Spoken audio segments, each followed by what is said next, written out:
장재원입니다. 처장님, 이 법원이 내 집 마련의 꿈을 가진 이 서민들을 울리는 이 건설사 배불리게 동조하는 판결이 있어가지고 제가 좀 지적을 합니다.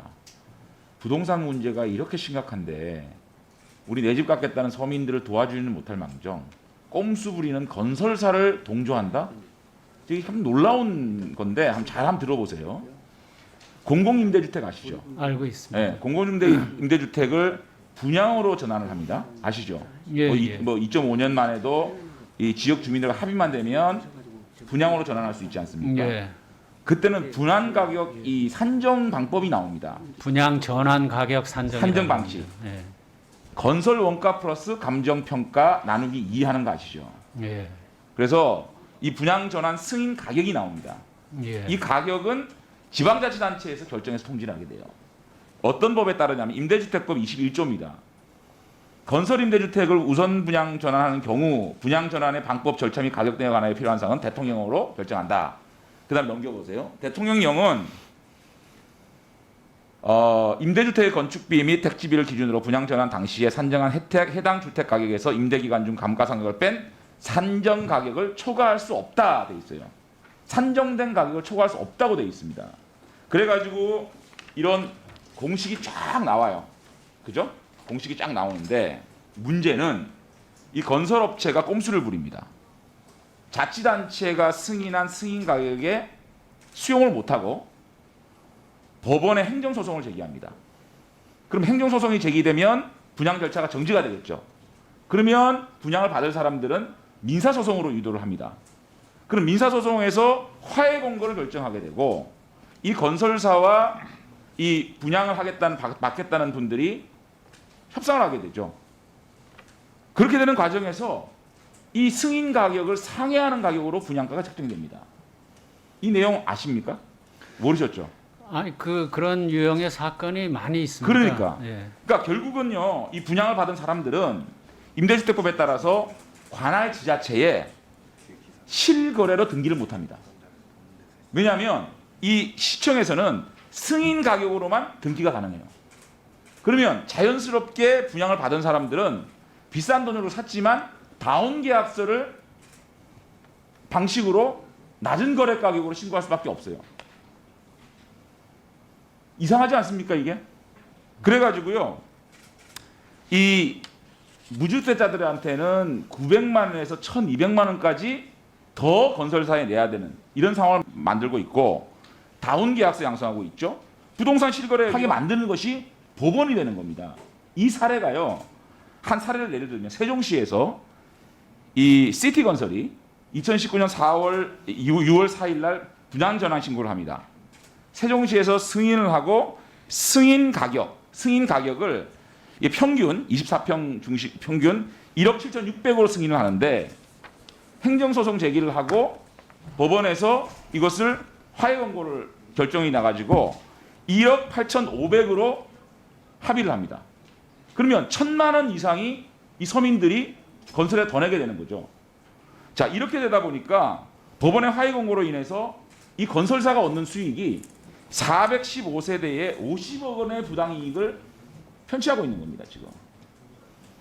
그러니까 이거를 어떻게 이해를 해야 됩니까? 이거는 제가 볼 때는 세종시의 문제만은 아닌 것 같아요. 처장님 말씀하셨듯이 곳곳에서 이런 일이 벌어지고 있습니다. 임대주택법에서는 대통령령으로 지정하고 있고 대통령은 이 산출된 승인 가격 이상으로 계약을 하지 마라 라고 대통령령으로 정하고 있는데 편법으로 말이죠. 행정소송 제기해가지고 분양 절차를 정지시켜놓고 법원에다가 화해 공고 결정을 받습니다. 그리고 협상에 들어가는 겁니다. 그래서 이 서민들이 1,000만 원 이상 더 주고 분양을 받게 되는 이런 웃지 못할 일이 벌어지는데 더 웃긴 거는 법원이 국민들한테 위반을 갖다 권고하고 있는 거예요. 실거래로 등록을 못하니까 다운계약서를 쓰고 있는 겁니다. 지금. 이런 불합리에 대해서는 법원에서 바로 잡아야 되지 않겠습니까? 예. 그동안에 그 분양 전환 가격 산정 기준에 관해서 다툼이 많았고 그 때문에 사건들도 많았고 또 상당히 그 장기 미제 사건처럼 많은 사건들이 계류돼 있었습니다. 최근에 아마 대법원 판결이 나서 그동안은 이걸 이제 감정 가격으로 할 것인가, 건설사는 감정 가격으로 다시 내보자. 아니 그거는요 자치단체 승인 가격을 승인한 가격이 딱 나옵니다. 예. 그거 이상으로는 하면 안 되게 대통령으로 규정이 돼 있습니다. 그것을 법원에서 지켜달라는 겁니다. 예. 그거는 차장님 이거는 반드시 돌아가셔가지고 확인해 보셔야 돼요. 한번 왜 알아보겠습니다. 우리 국민들이 1,000만 원, 2,000만 원을 건설사에 더 냅니까? 그리고 다운계약서 작성해야 되고 부동산 실거래가 위반하게 되고 말이 안 되는 일을 법원이 지금 유도하고 있는 거 아닙니까? 어떻게 보면 하여튼 이런 그거는 사례가 체크해봐야 돼요. 예, 사례에 대해서 알아보겠습니다. 네. 그다음에 시간 2분밖에 없는데 이 사법역사문화교육관 예. 아시죠? 이게 총 사업비가 284억을 들였고 지상 8층, 지하 2층 뭐 굉장히 화려해요. 안 나와요? PPT? 이거 뭐 야당 탄압하는 거예요, 이거? 자, 시간이 다 갔는데 이게요. 건립 취지하고 맞지 않게 사용이 되고 있습니다. 넘겨보세요. 넘겨봐요. 자, 교육관 운영 실태를 보게 되면 이게 등기 관련 업무로 하겠다 그래서 등기 특별 회계로 지출했죠. 맞습니다. 그런데 등기 업무는 연간 5회예요.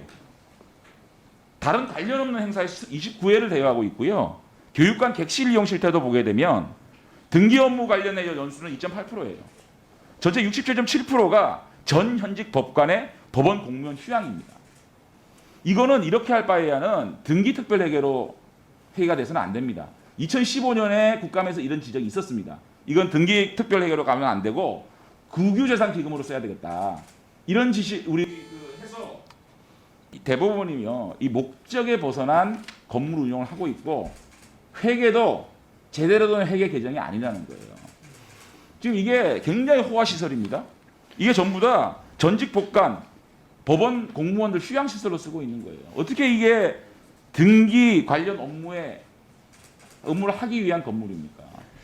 이거에 대해서 어떻게 생각하세요? 예, 이거 방침 바꿔야 됩니다. 네, 활용에 대해서는 지금 의원님 지적하신 대로 저희가 좀 더 당초 취지와 목적에 부합하게 활용 방안을 모색하겠습니다.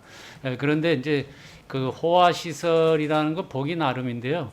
나중에 한번 아니 근데요, 이게 저는 주객이 전도됐다는 겁니다. 예, 그러니까 법원 공무원들의 휴양도 물론 필요하겠지만 그것이 2.8%야 돼야 되고 등기 관련 업무 행사에 67%, 7.7%가 써야진다는 겁니다. 활용 주국이 방안은 전도된 활용 예, 여기에 대한 지적을 하는 겁니다. 예, 그 지적